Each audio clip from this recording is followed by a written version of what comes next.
Absolute schande, maar deze attractie heb ik nog nooit gedaan hier in de Efteling. Welkom allemaal weer voor een nieuw dagje verwondering samen met mij. Vandaag ga ik wat attracties doen, zoals bijvoorbeeld Hoogmoed hier achter mij, die ik eigenlijk dit jaar nog niet gedaan heb. Ik denk dat ik ook Piranha nog eens ga doen, want die heb ik ook nog niet gedaan dit jaar. Eigenlijk best wel straf.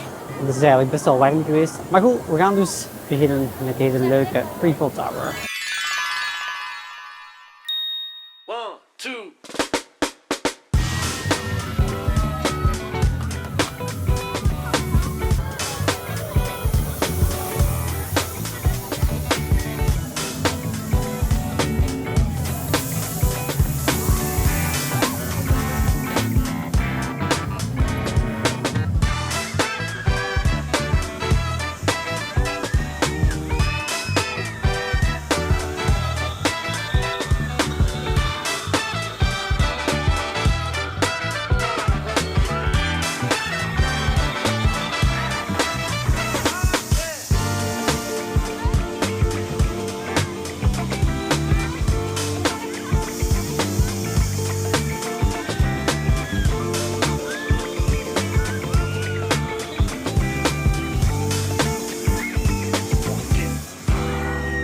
En we hebben hem eindelijk gedaan. Ik weet het, is echt een schande, want deze is echt al van mei open of zo. En we zijn ondertussen al midden of eind augustus bijna. Dus het is echt een schande dat ik die nog nooit gedaan heb. Maar ik moet wel zeggen, hij is wel heel leuk. Ik heb al veel soortgelijke family drop towers gedaan, zoals deze. In parken zoals bijvoorbeeld Plopsa Indoor en zo, en Mayaland en zo.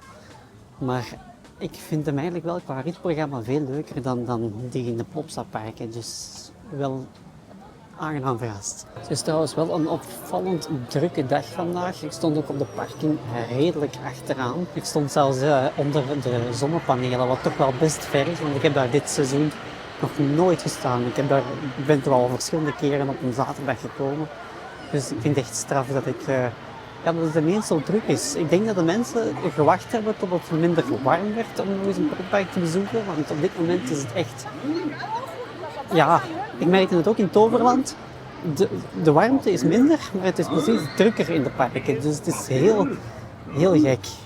Maar ja, goed voor de parken natuurlijk, uiteraard. Want die zijn natuurlijk blij dat er veel volk is, kan ik me inbeelden. Maar het is, ik zeg het is toch best druk. Dus ik ben blij dat ik al verschillende keren gekomen ben. Dat dit niet de eerste keer is dit seizoen. Want anders zou ik zoiets hebben van, wat de hel is dit? Maar goed, ik ben onderweg naar een volgende attractie die ik eigenlijk dit jaar ook nog niet gedaan heb. En die ik als kind super leuk vond. Ik heb die heel vaak gedaan met mijn ouders. Ik vond dat echt een heel onnozele attractie. Maar ik vond die wel echt super leuk om te doen. En het is niet deze, de halve maan, die vond ik als kind ook heel leuk.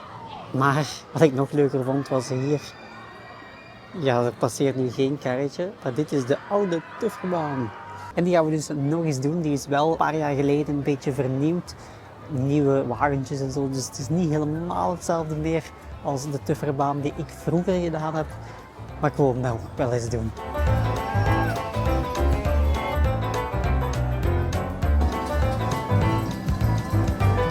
Ik zit hier ondertussen in mijn karretje. Ik raak er gewoon niet tussen. Het is echt gewoon te klein. Maar ik vind het wel gezellig om te doen.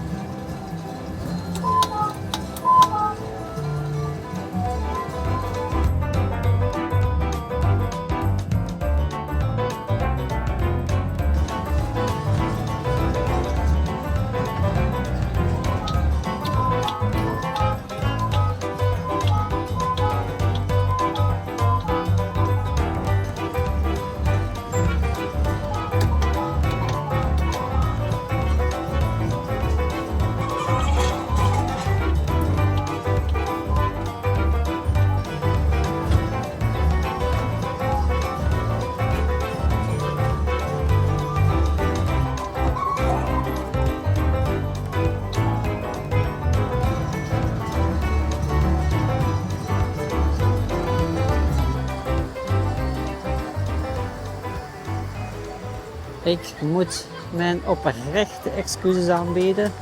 En echt wel sorry zeggen voor de serieuze flater die ik begaan heb in mijn vorige video. Want deze oude turbaan verdiende absoluut een plek in de video over de meest sfeervolle Efteling attracties. Ik heb die toen niet gedaan, omdat ik het eigenlijk ook gewoon niet meer wist dat die zo leuk was. Die is super sfeervol, super gezellig, ook leuk voor kinderen en zo.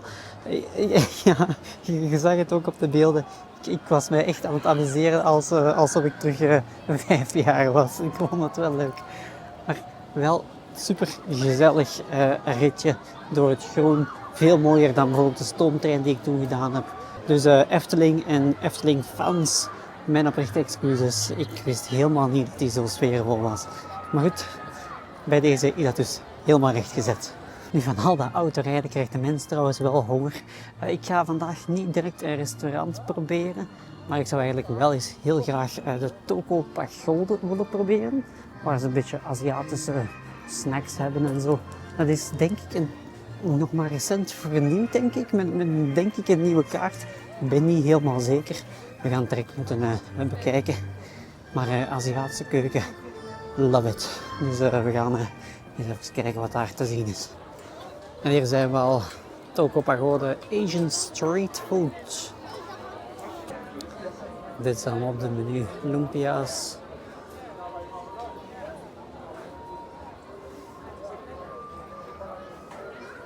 Dumplings, gyoza's, een beetje van alles. En dan is nu vooral de vraag, wat ga je kiezen? Want er is sowieso wel een keuze dat ik eigenlijk niet weet wat ik moet pakken. Ze hebben hier trouwens ook een paalbuns, dus ik denk dat ik dat ga pakken. En we zijn gegaan voor de paalbun met kip en sesam mayonaise. Ziet er wel heel lekker uit. Het was trouwens €6,75 inclusief abonnementkorting. Nog wel oké voor die prijs, denk ik. Maar nu is het hopen dat het wel lekker is. Want ik vind paalbuns normaal gezien super lekker. Dus ik hoop dat deze wel heel goed gaan smaken.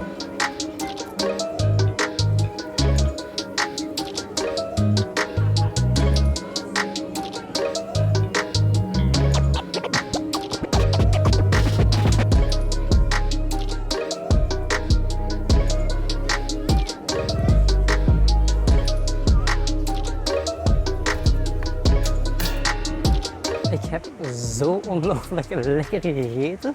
My god, die paalbun met kip was mega lekker.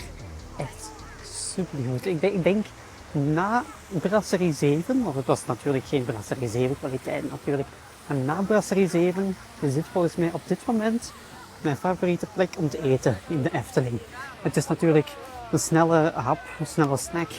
Het is niet echt een volwaardige maaltijd, maar ik ben zo grote fan van Aziatische keuken. Dit was echt wel een heel lekker bunnetje. Want het was niet groot, het was vrij klein. Het was wel super onhandig om te eten, want het ding viel helemaal uit elkaar mijn handen. Maar goed, des te onhandiger het was, des te lekkerder het ook was. Het was echt... ik zou daar nog één kunnen eten, alsjeblieft. Dat ga ik niet doen, want dan gaan we weer te veel eten. Misschien dat ik straks nog wel een andere snack ga eten. Want dit was natuurlijk, ik zeg het was een klein maaltijdje. Maar er kan nog wel iets bij. Maar we gaan verder met attracties, of toch alleszins met dingen die ik nog niet gedaan heb, want het is niet echt een attractie dit. Dit is in de bonte verzameling, wat eigenlijk een beetje een, het zal hier van boven, Efteling museum is. Met blijkbaar ook een expositie, nu een tijdelijke expositie over Anton Pieck. Voor de mensen die Anton Pieck niet kennen, dat is eigenlijk een beetje degene die heel veel betekend heeft voor de Efteling qua ontwerp en stijl. En van echt pauwtjes en zo. Maar ik ben eigenlijk wel eens benieuwd naar die tentoonstelling, dus ik ga wel eens even schrap kijken.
ligt echt zo'n beetje heel verscholen, dat Efteling Museum, maar ik vond het wel heel leuk om eens gezien te hebben. Het is niet groot, maar het is wel interessant om eens te zien.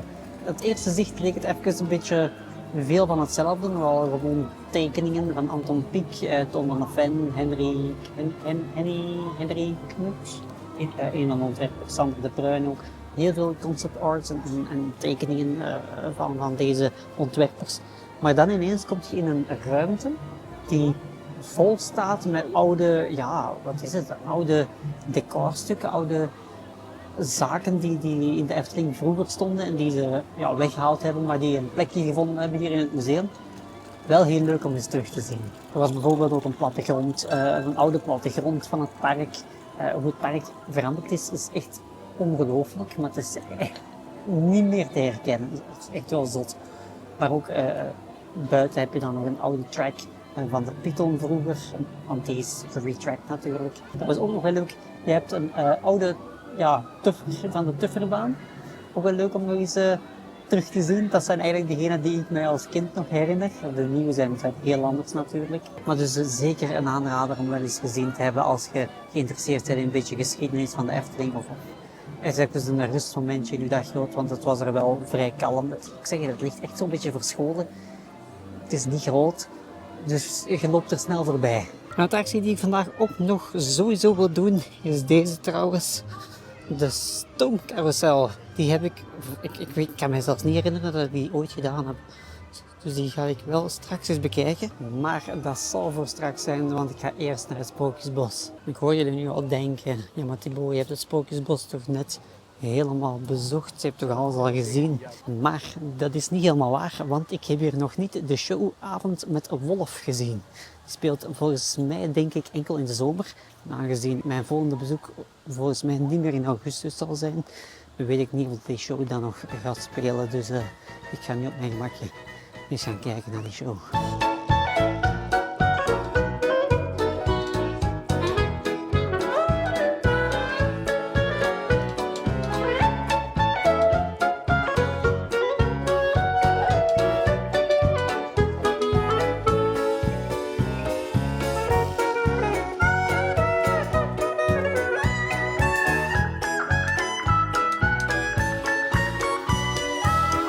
En wij hebben eindelijk eens gezien. Ik had er al zoveel over gehoord en zoveel stukjes van gezien online. Van de voorbije jaren ook de shows met Wolf zijn altijd wel heel populair in de Efteling. Ik heb hem nu eindelijk zelf gezien, Avond met Wolf. Ik vond het een leuk showtje. Maar ik had er misschien iets meer van verwacht. Misschien de verwachtingen lagen misschien te hoog, omdat ik er zoveel van gehoord had. Maar ik vond het op zich wel een leuke show. Het is een leuke show voor kinderen. Het is vooral met, denk ik, Hollandse liedjes of Nederlandse liedjes die toch wel bekend zijn in Nederland, die iets minder bekend zijn bij ons, heb ik het gevoel. Maar dan nog, het is wel een aangename show om naar te kijken en leuk gebracht met die handpoppen en zo. Wel leuk gedaan. Maar zoals ik zei, ga ik dus nog attracties doen die ik nog niet gedaan had, zoals deze stoomcarousel.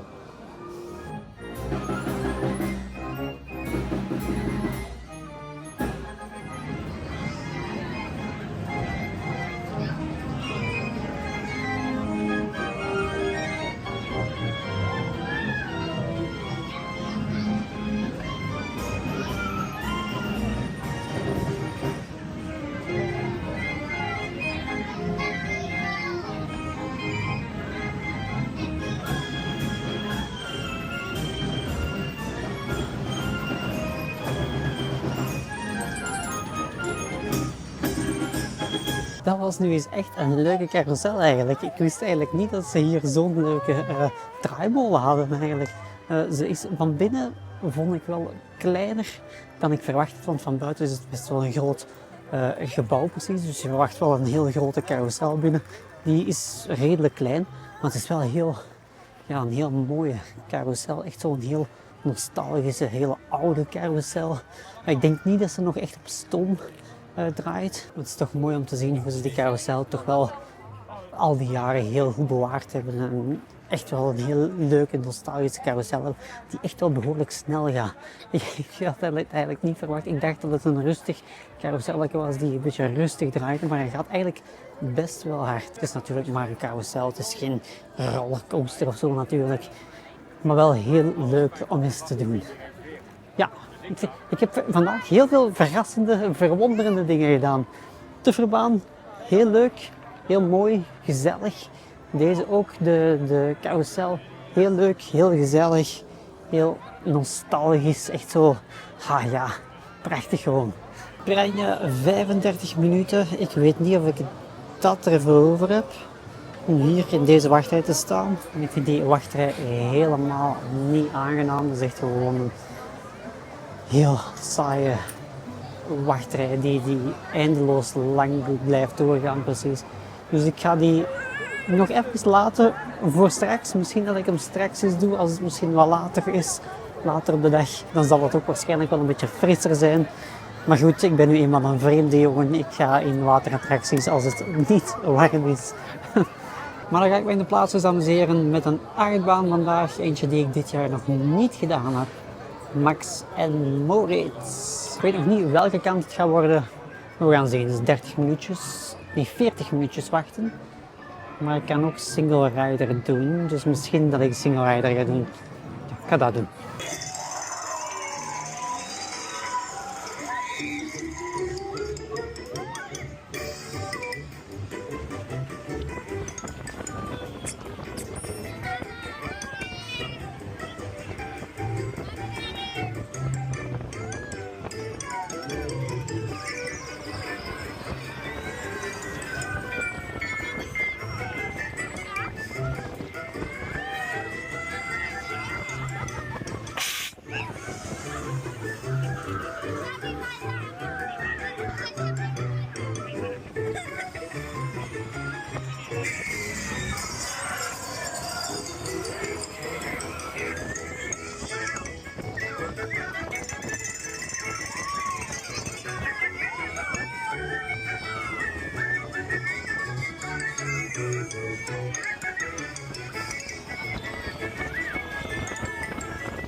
En we hebben niet 1 keer, maar 2 keer Max en Moritz gedaan. Ik heb zowel Max als Moritz gedaan. De wachtrij was 40 minuten. Maar ik stond er op de single rider bij beide banen op nog, denk ik, geen 10 minuten in. Heel grote tip, als je heel veel tijd wilt winnen en je vindt het niet erg om alleen te zitten in de attractie, gebruik echt die single rider lijn, want je zit er zoveel sneller in. Ook bij bijvoorbeeld Dans Macabre of Joris en de Draak bijvoorbeeld. Echt waar, die single rider lijn gaat best wel snel vooruit. Ik was trouwens wel blij om hem nog eens te doen, want hij is echt wel heel plezant. Zowel Max als Moritz, ze zijn heel vergelijkbaar allebei. Het zijn andere tracks, maar wel heel vergelijkbaar. Maar het is gewoon een superleuke powered coaster. Vooral omdat de tweede ronde ook veel sneller gaat dan de eerste ronde. Dat is eigenlijk nog wel een leuk feature van deze baan. Want ik heb het gevoel bij andere powered coasters, die gaan vaak 2 keer 2 rondjes. Maar nooit een verschillende snelheid eigenlijk. Dus meestal is het een beetje dezelfde snelheid in de tweede ronde. Maar bij deze is het wel leuk dat je echt voelt dat hij veel sneller door de baan gaat in de tweede ronde. En het is ook gewoon leuk met de onboard muziek. Het thema is ook wel leuk, het is een beetje kinderlijker, maar het is wel leuk. En het is ook gewoon tof dat ze het oude Bobbaanstation toch nog hergebruikt hebben. Ja, het is niet helemaal hetzelfde natuurlijk, het is een beetje heraangekleed. Maar het is wel fijn dat ze dat nog net behouden hebben. En er schiet nu nog 1 attractie over. En dat is deze Piranha. Oh my god. Heb ik zin om zo nat te worden. En vooral heb ik zin om heel deze wachtrij te doen. Oké, ik heb de wachtrij toch maar getrotseerd. En maar goed, want dit is zo'n leuke waterattractie. Dit is sowieso een van de leukere waterattracties in heel onze regio van België, Nederland en zo. Niet de mooiste ride van de Efteling, maar wel eentje die echt zoveel plezier biedt aan jong, oud. Het is wild, het is nat, maar het is toch niet te.